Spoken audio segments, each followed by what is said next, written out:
আসসালামু আলাইকুম রহমতুল্লাহ। প্রিয় প্রবাসী ভাই ও বোনেরা, আমরা প্রায় একটা কথা বলি যে দালাল আমাদেরকে ঠকিয়ে দিয়েছে, সিস্টেম আমাদেরকে ঠকিয়ে দিয়েছে এবং আমরা অনেক কষ্টে আছি।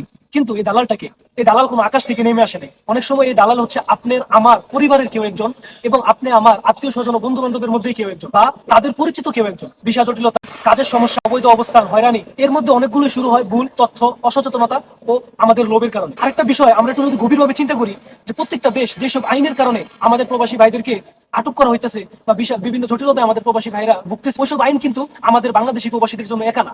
প্রত্যেকটা দেশ যখন আইন করে তারা শুধু বাংলাদেশিদের জন্য আইন করে না, তারা প্রত্যেকটা দেশের প্রত্যেকটা নাগরিক এবং প্রত্যেকটা প্রবাসীদের জন্য আইনটা করে। কিন্তু খুব দুঃখজনক বিষয় হচ্ছে ওই সেম আইনে আমাদের বাংলাদেশি মানুষ কেন এত বেশি ভোগান্তি শিকার হচ্ছে, বারবার কেন সমস্যার তালিকায় আমাদের বাংলাদেশিদের নাম বেশি আসে। সমস্যার সমাধান করার আগে আমরা নিজ নিজ জায়গা থেকে সচেতন হওয়াটা জরুরি। আজকে যদি একটা বালতি যদি ফুটো থাকে, ওই বালতিতে আপনি যতই পানি ডালেন ওই বালতি কখনো ভরাট হবে না।